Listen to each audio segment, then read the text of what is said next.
Good morning, good afternoon, and good evening, Gateway family and friends. This is Pastor Mark coming to you with a third edition of Gateway News. That's right. Apparently YouTube hasn't closed me down yet, so we're going to try it one more time.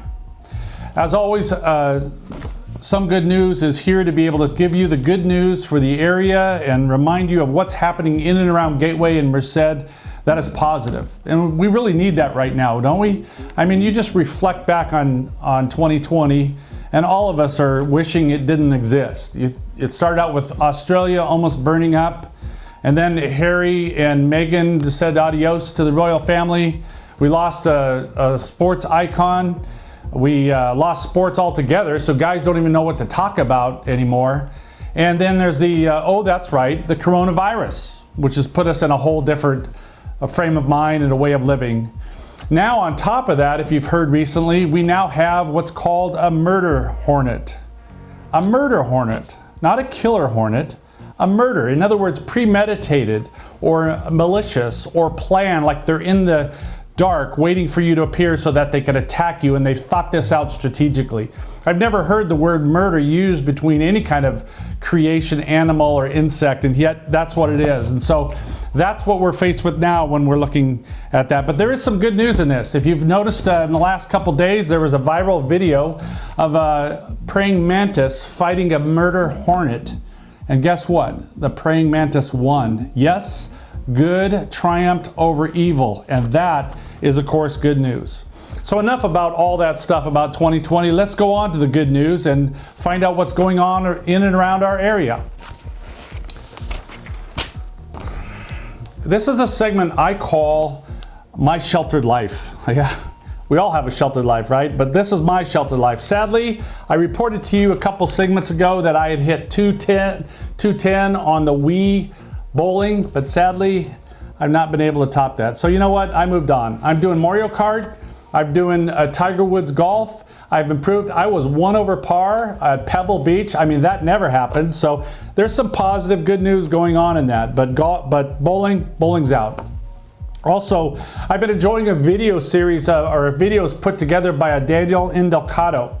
Daniel works over at Centurion Boats, and he's a part of a Bible study group that I had. He made a commitment when we first were sheltered in to be able to do trick shots, and he's on to this yesterday or this morning, maybe it was day 45 of his trick shots. I would encourage you to go check him out if you want to be entertained. I think day 32 was my favorite, so go check him out on Facebook. But that's something that wakes up in the morning and always encourages me when I see him do those shots. Finally, in this area of sheltered life, I, like most people, was in desperate need of a haircut. I was going after my 80s, 70 look, which was long hair, but my family decided that's a bad idea. And so I finally caved in and agreed that I would go ahead and get it cut. But I didn't want my wife to cut it. She's never cut my hair, and who knows what would happen there. So one of our own members, May Potts, agreed to come to my house and cut my hair. Well, being a good, responsible person, I tried to practice social distancing. So I had suggested to use my hedge trimmers, which gives good 6 feet, to be able to cut my hair. And maybe fortunately for me, I couldn't get it started. So May agreed to risk her own safety and come in and trim it properly. And I think it looks really good. So thank you, May, for being able to make me look like a honest person in society once again.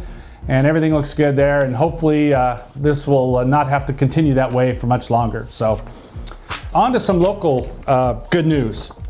We're starting to see some restrictions lighten up. If you've been paying attention to the news at all, Lake McClure, Lake McSwain is allowing people to be able to fish and to be able to go, and there's RV and trailer camping for what they call locals, which is basically everybody in the county. Probably anybody could show up. I can't promise that, but at least they're allowing that. Don Pedro opened up too for boating. So we're seeing some of those kind of lifting. I just read this morning in the paper, Castle Air Museum is opening up. It's a big open area, so you can go out there if you just want to find another place.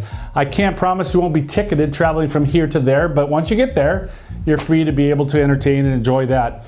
Also, some good news. I saw an article talking about Los Panchos on G Street was giving out free meals on Saturday. Last Saturday, they gave out between 400 and 450 meals. So way to go for you guys over at Los Panchos. And I know there's other stories like that that are happening. Another highlight, improvement for us as churches was last week, authorities eased up the restrictions on churches, while allowing us to be able to do a drive-in style worship or even drive-through communion. We're still in negotiations with the local car wash to do drive-through baptisms, but we can't quite decide on the new Christian smell. But once we figure that out, we can add that to our options as well. So now, on to our home front. The team overseeing our food pantry gave us a report for the month of April, and they gave out 170 meals in April. 100 of them were to people that were considered a part of Gateway, and another 70 to people in the community. Working with Love Inc., we're continuing to be able to provide meals throughout the community and people are delivering those meals. So there's some great stuff going on in that area. Along those lines, maybe a couple weeks ago, you had noticed a post that we had asking for a freezer. Well, you know what? We didn't get one call. We got four freezers people had bought and delivered to us here, and we are stocking them and filling them with meat and other perishable foods that can be frozen and then distributing to those in need. It's an amazing testimony of how people are wanting to help provide, and it's a real testimony to all of you who are willing to respond and do your part to help, and that is good news that is going on. In addition, if you probably haven't, but if you were able to come by the church, the worship room is getting a facelift. We painted the ceiling black, so now your eyes can no longer drift up when you're listening to the pastor, but they'll focus back down on the person that's speaking and on the band. We're getting some new lighting, all of in preparation when we're able to come back. So it's looking real good, and we're excited about that. Educare opened up this week for families of essential workers. They have 10 children right now, and my hat's off to the workers that were willing to come forward and be able to do that, even knowing that there's a level of risk. But we're doing everything to be as safe as possible, but it's really great to know that we're willing to help those that are essential workers who need to be able to get back to work, and we can help take care of their kids. The other thing is our leadership has been meeting to discuss the reopening of our service. The day will come, people, when we can meet again. Isn't that great? And so we are talking about that and trying to be able to consider that. Some of the things are factors. Safety is number one. Can we provide a safe place for us to meet and work within the guidelines that they have? The continuity of ministry. Can we continue to provide quality and good service and good ministry for both adults and children? Those are some of the things that we're able to consider in that process. The one challenge that we don't know about is Pastor Al has been really stepping out and going to lake a couple times, to a cemetery, and yeah, even in his own bathroom. So whether or not he's willing to settle for being back on stage yet is still yet to be determined, but I know we're going to work on that as well. So there's a lot going on in the home front. And now for a segment that I call God Moments. This week we received a card from Lucio and Sabrina Sotelo. If you recall, Lucio tested positive for the virus and gone through a really rough bout, but he had recovered, and in fact, he was interviewed. He and both of them were interviewed by Al in one of his previous messages. Well, they wrote us a note to those that have been praying for them, and they wrote this. Sabrina wrote, "I just wanted to reach out and say thank you so much for all your prayers when Lucio was sick. It really meant a lot to us. I know that all your prayers got Lucio and I through that tough time and saved Lucio's life. We are beyond grateful. God bless. Lucio and Sabrina." You know, Lucio and Sabrina, we thank you for sharing your life, for your willingness to be able to ask for prayer, because that's really what it's about, the vulnerability of just saying, I need prayer, and we can be praying for each other and watching God work through that. And so we're excited to hear from you how God has helped strengthen your faith and you grow closer to Him in that experience. And I know your experience helped others as well, so thank you for that as well. There were other stories of God moments that we get, little ones along the way, and the children and other areas too. But I want to highlight one more that we had that I thought was really special. This came, it's about a woman named Janice. If you recall, back in the fall, we did a church-wide study. It was a Rick Warren study, and we had challenged people to come forward and host groups.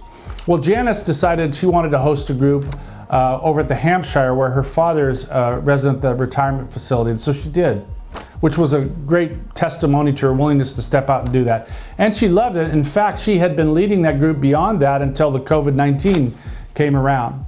The God moment that she shared with us recently, though, happened in November. There was a woman in her group who really did not like the Rick Warren study, but she stayed with them, and she went and did the next one they did, which was Tony Evans, I believe it was called Detours. And she really connected with that. In fact, she would say, Janice said, she was a woman far from God, but through that study and the conversations, she actually came to know Christ. And so Janice and her got to know each other through the months. And in the beginning, right at the start of the COVID-19 area, she was battling cancer. And probably about a month ago, she had finally beat it and got the cancer. Well, sadly, about 2 weeks ago, she got sick, unrelated to COVID-19, and she passed away. But here's the God moment. Through that whole experience, through Janice willing to lead that group and the conversations, through the people that got together, the small groups, and gave her a platform to be able to have that group, for the people that financially supported the ministry so that we could provide those kind of services, this person, her eternal destiny was changed. She came to know Christ, and she is with Christ now. So even in the sorrow, we can celebrate because we know that she's in the arms of Jesus. That is great news, and that is a testimony to why we say it is so important that we continue to be able to contribute and listen to God and follow Him, because He uses us in amazing ways to affect the eternal destiny of the people that He puts in our path. And so, well done, Janice. Well done, all of you who are continuing to support and work together in the ministries of Gateway. And now for a final thought. As I mentioned, we are likely to begin possibly having meetings in service again in June, and that is so exciting to be able to do. We are trying to be respectful, of course, to the process and wanting to be able to keep people safe, and we're looking into making sure that we can continue that in an environment where we can meet here. We don't know what it will look like yet, but we definitely are working on it. And as we hear about the possibility of those restrictions lifting, we will do all that we can to keep you informed in that process as well. So keep watching for that. But here's the thing I want to mention. I've been thinking about this and the fact that during this time of being sheltered, God has stretched certainly me, and I know all of us, in ways that we never imagined. I have seen God expand us to what it's like to be the church when you aren't meeting in a building. And I've seen people listening to God and seeing God teaching them valuable lessons. And so when we go back, I don't want to go back to the way it was. And I'm encouraging and praying that you don't want to either. I want to encourage us all to continue to even reflect now on what are the things that God has taught you about being a follower of Jesus that are different than maybe that you saw before. Because I believe God is using this crisis to be able to benefit us and helping us grow, to show love and compassion, to be more diligent and more priorities on our faith and our family. There's just so many great lessons. So I want to encourage you to be able to reflect on that. And so when we can come back to celebrate, you come back as a different person. That yes, we celebrate together, but it doesn't change what we do throughout the week. Throughout the week, we continue to be Christ and to be able to serve Him wherever He places us. And that, I think, is great news as well. So with that, I want to just thank you for spending the time with me. I know that I went long last time, so I'm trying to be a little more diligent about it. I know that I made mistakes, what I'm probably going to make here, and it is what it is. But I want to encourage you to stay safe. I want you to continue to keep looking for the good news that God places around you, and I hope to see you again soon. Take care.